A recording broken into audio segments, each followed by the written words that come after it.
ये फिल्म चक नॉलेन की जिंदगी की सच्ची कहानी है, जो एक आइलैंड में फंस गए और वहाँ वो 4 साल तक रहे।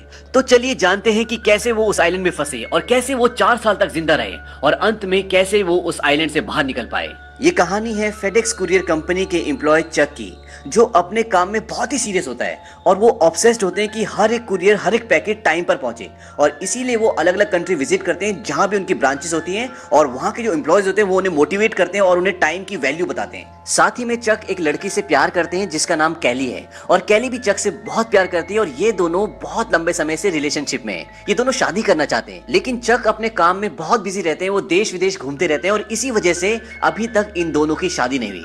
अब क्रिसमस आने वाला है, लेकिन चक को मलेशिया जाना है क्योंकि उसे फेडेक्स कंपनी का वहां पे बहुत ही जरूरी काम है। लेकिन वो बोलता है कि मैं न्यू ईयर ईव पर यहाँ पर आ जाऊंगा, चाहे कुछ भी हो जाए। कैली बोलती है कि क्रिसमस का क्या, लेकिन चक उसे मना लेता है और कैली भी मान जाती है, और जाते हुए चक उसे क्रिसमस का गिफ्ट देता है और कैली भी उसे क्रिसमस का गिफ्ट देती है, जो कि एक घड़ी होती है और उस घड़ी में कैली की फोटो भी होती है।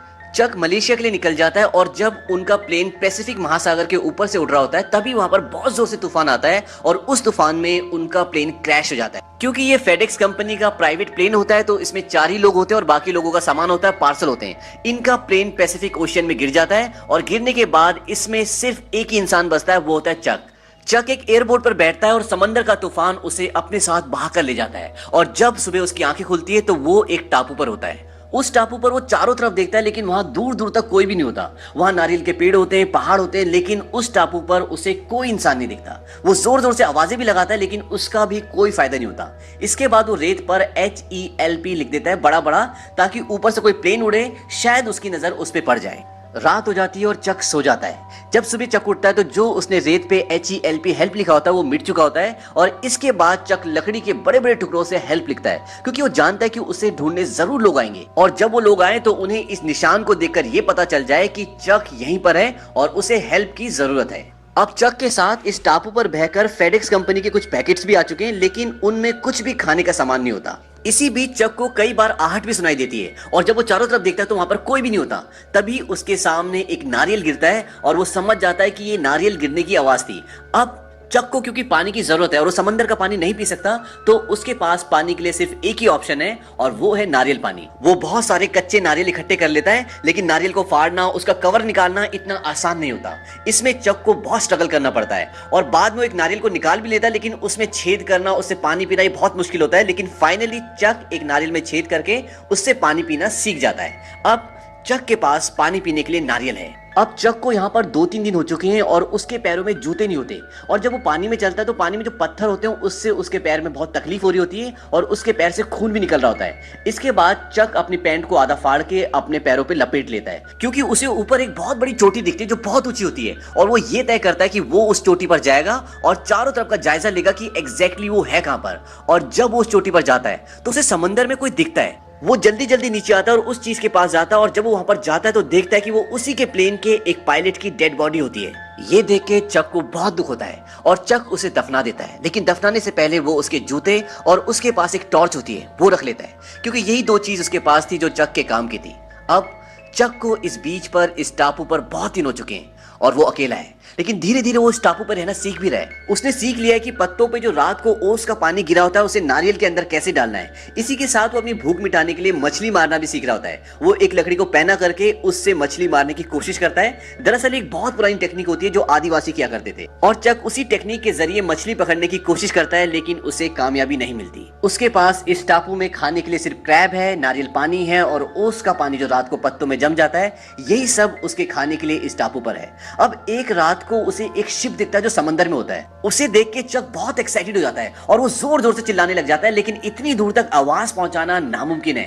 वो टॉर्च जलाकर उन्हें इशारा करने की भी कोशिश करता है, लेकिन इतनी दूर से टॉर्च की रोशनी को देखना भी नामुमकिन है। और अगली सुबह चक ये फैसला करता है कि जो उसके पास एयरबोट होती है जिसमें बैठकर वो इस बीच तक पहुंचा होता है, वो उस एयरबोट पर बैठकर इस बीच से निकल जाएगा, क्योंकि उसे पता चल चुका है कि यहाँ पर कोई नहीं है और यहाँ पर कोई आने वाला भी नहीं है। अब जब वो उस एयरबोट से वहां से निकलने की कोशिश करता है तो वहां पर उसका सामना होता है बड़ी बड़ी लहरों से, और वो लहरें उसे समंदर में जाने नहीं देती बल्कि वापस बीच पे धकेल देती हैं, और इसी दौरान उसके पैर में भी चोट लग जाती है और बहुत खून निकलता है और चक वापस बीच पर आ जाता है। इसी दौरान एक रात को बारिश भी हो जाती है और चक वहां पर एक गुफा होती है, उसके अंदर चला जाता है और टॉर्च जलाता है और रात को वो टॉर्च जला के सो जाता है और जब सुबह उठता है तो टॉर्च के सेल खत्म हो चुके हैं और अब चक के पास रोशनी के लिए कुछ भी नहीं है और उसे ये भी नहीं पता कि आग कैसे जलाते हैं। अब वो उन बॉक्सेस के पास जाता है जो फेडेक्स के होते हैं और जो तैर के इस किनारे पर आए होते हैं। वो एक एक करके सारे बॉक्सेस खोलता है, उसमें उसे बहुत सारी चीजें मिलती है लेकिन उसके काम की एक दो ही चीजें होती हैं। एक उसे जूते मिलते हैं जो स्केटिंग के होते हैं और जिसके नीचे ब्लेड्स लगे होते हैं,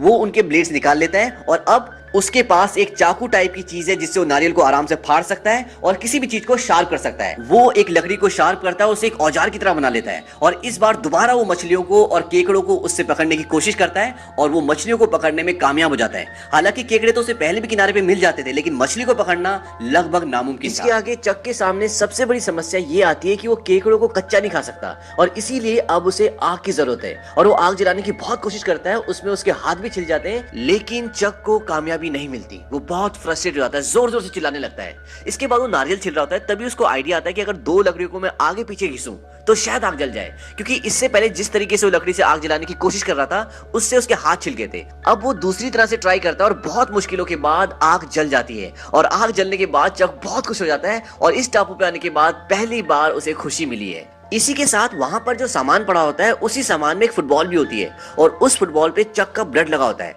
वो उस पर आंख, नाक और मुंह का शेप बना देता है और उससे बातें करना शुरू कर देता है और उस फुटबॉल पे विल्सन लिखा होता है तो वो उसे विल्सन कह के बुलाता है। और अब चक का इस टापू पे एक दोस्त भी है और वो है फुटबॉल। चक को यहाँ पर एक चीज और बहुत तकलीफ दे रही होती है और वो था उसके दांत का दर्द। और उसके दांत का दर्द बहुत पहले से था लेकिन वो हमेशा डॉक्टर के पास जाने से कतराता था और अब उसे किसी भी हाल में इस दांत को तोड़ना है और वो बहुत मुश्किल से अपने दांत को तोड़ता है और तोड़ने के साथ ही बेहोश हो जाता है। धीरे धीरे वक्त आगे बढ़ता है और आज चक को इस टापू पे पूरे 4 साल हो चुके हैं और इन 4 सालों में चक का पूरा हुलिया बदल चुका है। पहले वो मोटा हुआ करता था, आज वो बिल्कुल पतला है, उसकी दाढ़ी बहुत लंबी है, उसके बाल बड़े बड़े हैं और चक अब इस टापू में पूरी तरह से जीना सीख चुका है। वो दूर से डंडी फेंकता है और उसमें मछली आकर अटक जाती है, यानी कि वो मछली को दूर से ही मार देता है क्योंकि 4 साल से वो निरंतर प्रयास कर रहा है। और अब इस टापू के वातावरण, यहाँ की जिंदगी से चक पूरी तरह से घुल मिल चुका है और वहीं विल्सन और चक की दोस्ती और भी गहरी हो चुकी है। विल्सन को चक सारी बातें बताता है, उससे दिन भर बातें करता रहता है। एक सुबह चक मछली खा रहा होता है, तभी उसे किसी चीज की आवाज आती है और जब वो भाग के बाहर जाता है तो वहां पर एक स्टील की शीट होती है और उस शीट को देखकर उसे आइडिया आता है कि मैं इसकी मदद से